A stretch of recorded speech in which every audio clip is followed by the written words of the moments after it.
Hello and welcome to Grieve and Grow with Julia, episode number 3, baby loss and why is it different from any other loss. I am Julia. I am a transformational grief and growth coach. I am also a bereaved mom. My son died in February 2016. He was born prematurely and he died in my arms 3 days later. And that was a really challenging time for me. And since then I've been on a healing journey. I learned to love my life again. I learned to love myself again. I learned many tools and I became certified. So I could help other women who experience the same professionally, but also with my personal experience to heal, to grow, and to have this support that I wanted when I lost my son. Someone who understands, someone who gets it, who also knows how to move through it, move forward in the time that I need, or with the resources I have in myself too. Today's episode is really dear to my heart. I actually recorded it in 2018. And I started my podcast there, Heal Your Heart After Baby Loss. But of course, life happened and it got a little bit shaky. I stopped and I am back now. But this episode actually was really valuable and I want to share it. I edited a few things. So in the end of the episode, you will get a snippet from myself from that episode that I cut out of the episode, but I wanted to share it now with you because it feels really vulnerable, and you will listen to it. I hope this episode gives you some words for what you experience and helps you. Maybe you can also share it with other people that are in the same situation. And especially other people that are not in the same situation, people who might need this episode to actually understand what is going on for you, because maybe it is difficult for you to express it. And I will, without further ado, let you listen to the episode. Losing a loved one is never easy.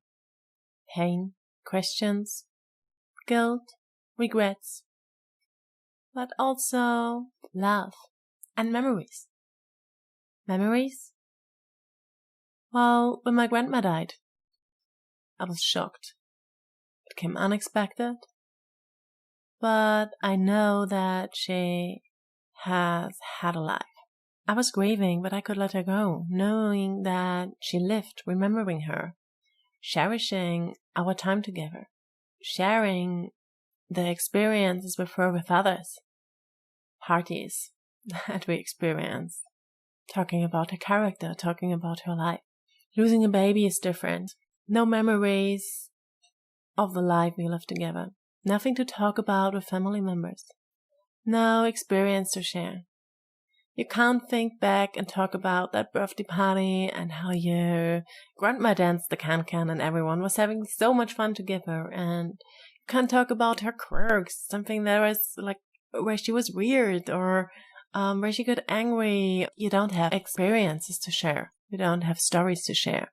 When you lose a child, you might have people around you who can't understand your grief just because of that. There might be people who tell you, well, don't be sad. You didn't even know the child.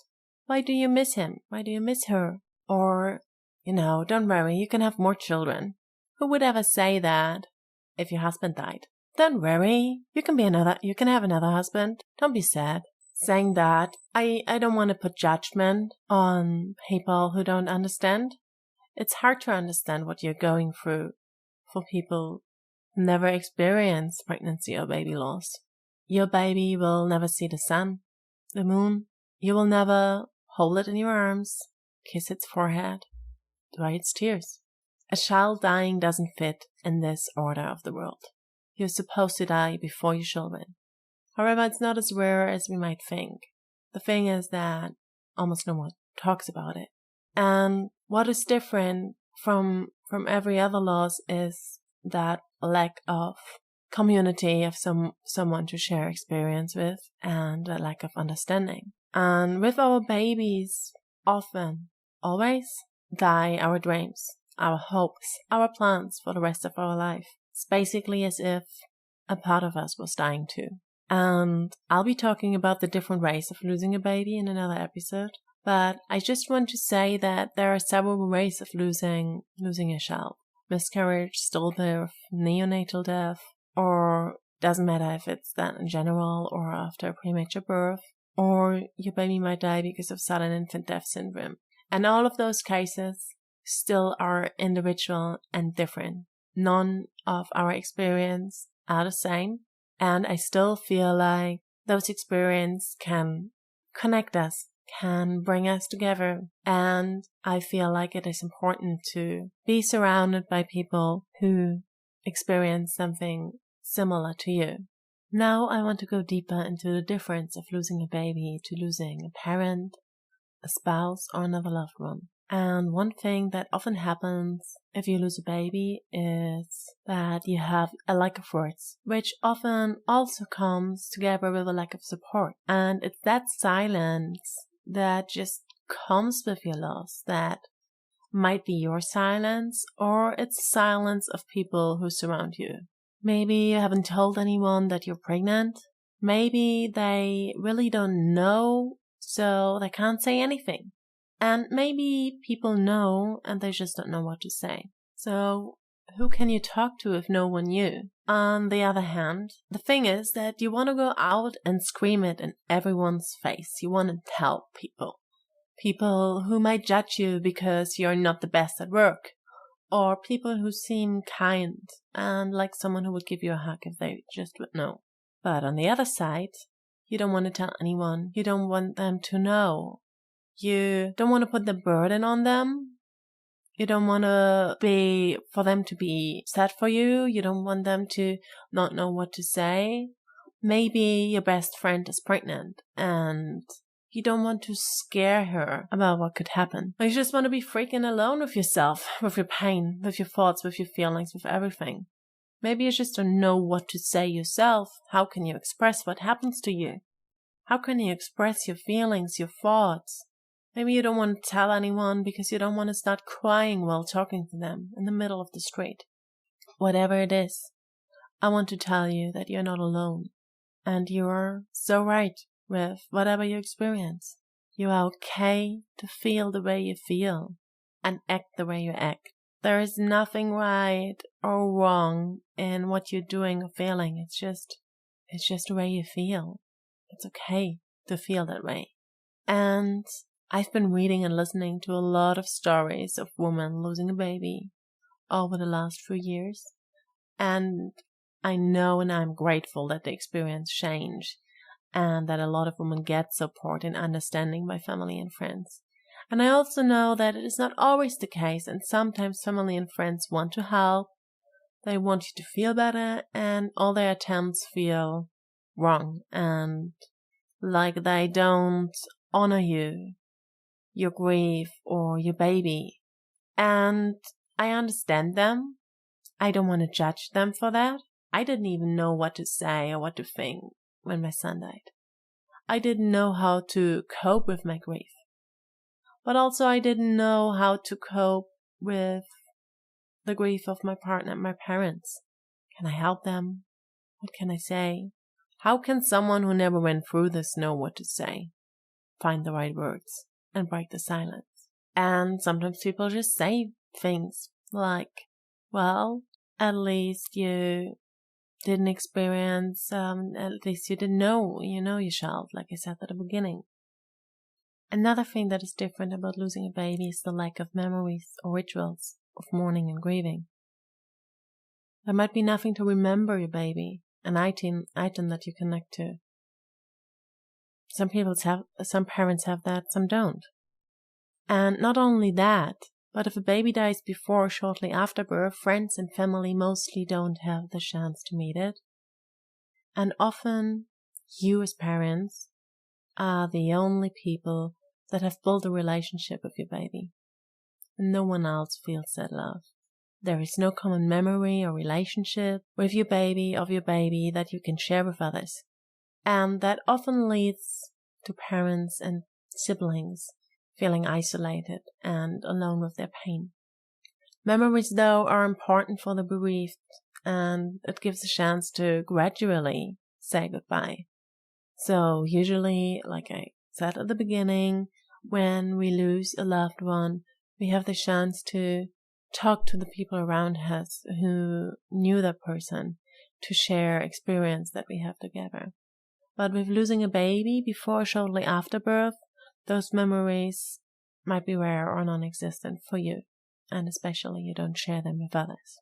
Something I like to talk about, which is not necessarily different to other losses, is that you might have lost your baby unexpectedly. It's often an unexpected event. And if your baby dies, it's really likely that you didn't expect that before. And sometimes the death of a child comes with a longer period of bleeding or knowing that there is a defect, but mostly it doesn't. And the thing is that where it's different to other losses often is that you go from a time of being overly excited and hopeful, and it's just like this true being on the cloud 7 feeling, and just like, you're just so excited, and you go from that high to being devastated, being alone, being in pain, being in complete darkness. And on the other hand, if you have a high risk pregnancy, or if you experience for example, a premature pregnancy or a premature birth, and you have the time in the hospital with neonatal care before you lose your baby, that can affect or influence yourself, and you have that polarity of hope and worry. You are still hopeful and excited, but on the other hand, you're worried about what might happen. And I experienced that after the premature birth of my son, when he was in neonatal care and on life support, and I knew of the high risk for him, and I knew that he might die. And on the other hand, I really wanted to stay positive. I didn't want to think or talk about the risks and what might happen. So to be there for him, I tried to be positive the whole time, to send my strength and my love to him. And I tried to just work out the future, which support he might need. And I just faced everything except the chance that he could die. And I knew he could, and I had to face it. After when the days showed that he's getting worse. But it's such a balance between being strong and thinking about the worst. And I also didn't want to manifest the worst case scenario into my life. So yeah, it's that mixture between being so unexpected and going from high to low, or if not, having that the time that you have together, the short time you have together, is influenced by worry and and just like being scared of losing your baby. And another topic that is certainly worth a whole episode is guilt, shame, and feeling and the feeling of being responsible for what happened. And this might be something that a lot of people experience when they lose a loved one, that there is something that they think they could have changed. But if a baby dies, the responsibility a parent feels might be bigger because of the natural and biological urge to protect your children. And I just want you to know that your baby's death is beyond your control. And I know it might not feel like it. I know you might have doubt. And, you might feel self-doubt, guilt, and worry about things you did or you didn't do during your pregnancy. And you might worry if you're the one who caused the death of your baby. Maybe you're angry at yourself or your body. Maybe you feel betrayed by your body and you wonder why. Why you? Maybe you did everything right, like quote unquote. Maybe you were the perfect pregnant woman who never sipped on a coffee and who were super relaxed and was taking care of everything. So sometimes it might not even be a physical thing that you feel guilty about. Maybe during your pregnancy, you had a thought like, is that the right moment to have a child? Is that the right partner to have a child with? I won't be a good mother, and I know you love your baby. And even if you feel like maybe I didn't love it enough, you didn't do anything wrong. And those thoughts and things you did, they didn't influence anything. And you might argue with that now. And I will definitely record another podcast about this topic because it's so close and dear to me. And I know that a lot of women just struggle with that. And I went through that. I have so many things to tell you about the guilt that I felt. But I also want to get some other women into that conversation and just share what they feel guilty about and share with you a way how to let go of that. So I will definitely record another podcast. But I want you to know that you are not alone with those thoughts and feelings, and that you did nothing wrong, whatever you did. And if you feel like, okay, this is certainly me, and this is why I feel so terrible, and I need support, and I need to talk to someone who listens to me without judgment, and who I can just share my deepest and darkest secrets about what I did and didn't do and what I feel might be my fault. Yeah, please reach out to me. That is what I'm doing in my job as Grieve and Grow coach. And yeah, enough about that. You can find details in the show notes of the podcast episode if you feel like you need that. And so what else is special about losing a baby? Well, I want to say everything you dreamed about for your child. The ideal image you have of him or her. The loss of the perfect future human you imagined. And I know that parents are supposed to, and probably a lot of parents do, love their children unconditionally. I know sometimes maybe not, and that's okay too. But for you, your baby was perfect. The son, the daughter you knew, you imagined to grow to be intelligent, clever, smart, funny, beautiful, honest, courageous, whatever you honor for yourself, whatever whatever the best version of yourself is, the upgrade, the 2.0 you. And in your imagination, in your dreams, in your future plans, there are no flaws. There are probably not even like sleepless nights, picky eaters, rebels, like the normal things every child goes through. And you never had the chance to experience all of that too, which might make you sad. You didn't get to know the unique personality with all the ups and downs. And it's so hard to let go of your perfect baby. This also goes together with losing a future and part of yourself. So that might sound dramatic for everyone who hasn't been there, but if you lost your baby, you know what I mean. A mother who might have felt the baby inside her, who made a connection, sees it as a part of herself. And we are looking forward to future events. The next Christmas with your baby, parental leave, your next holidays. You imagine all of that with your baby, with your child. You imagine the next years, I bet. And I wrote letters to my son, Simon, during pregnancy, already imagining how he would receive them when he'll be a young man. And all that is just gone in a moment of time. And you'll never get it back. You'll never experience it with this baby. And the other thing is not knowing what you can do. Even if you imagine your child is perfect and you'll never thought about sleepless nights and everything, or maybe you think about that and you'll just think like, okay, this is what I miss. When I would have my child now, I might be at home now changing diapers, feeding my baby, taking care of everything, smelling terrible because I didn't take a shower for the last 3 days, but I've been there for him. I could help him. And coming home to an empty home and having nothing to do can make you feel useless.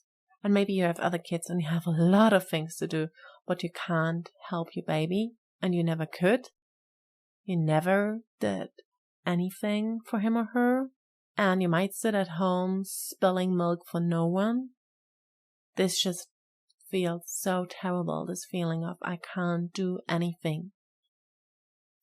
I can't help, I never could help, I was not able to hold him, I was not able to change his diapers, I was not even able to feed him. And all those thoughts and feelings make it really, really hard. And last but not least, there often is a lack of professional support. And I'm glad to know and hear that this is slowly changing, or it's changing over the last years, but health professionals have often been and sometimes are not skilled in that area. Hospitals often don't have the right support. Funeral arrangements can make a huge difference. For example, if you have someone who knows about the importance of mementos and rituals. Also going deeper, having someone guiding you through your experience, maybe someone who experienced the same or similar thing, can make a huge difference in how you experience the time. And you're not feeling alone.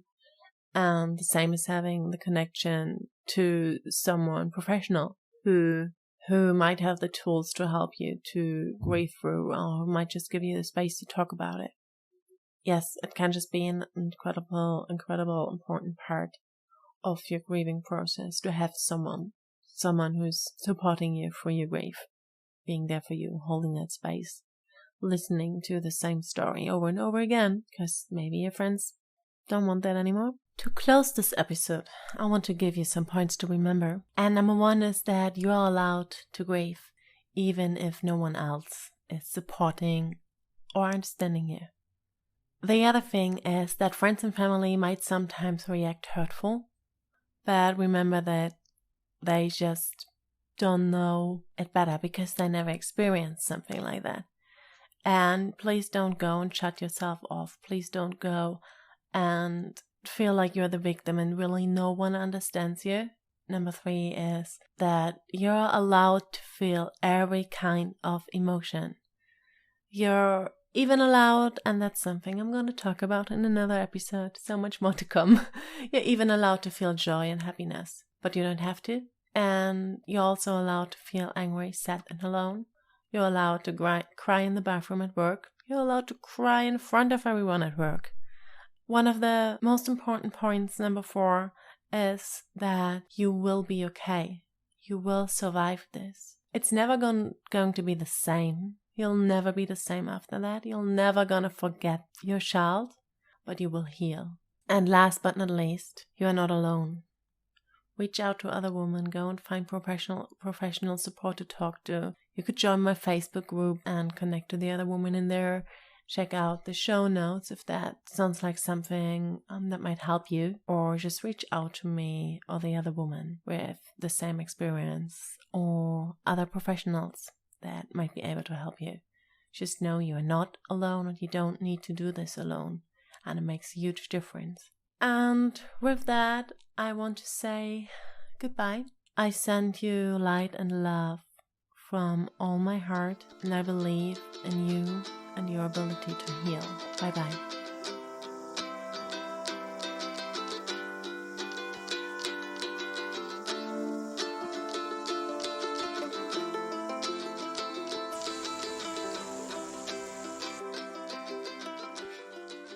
Now I would like to play for you this little snippet that I was promising at the beginning. Simon would be 3.5 years now, and I sometimes see kids in the same age in my work with children with autism, and I wonder what he would be like. How would he look like? How would he smell? How does he look? Which color has his eyes? How does his laugh sound? How does it sound when he's crying? I'll never know that. And it makes losing him different. it makes losing him harder.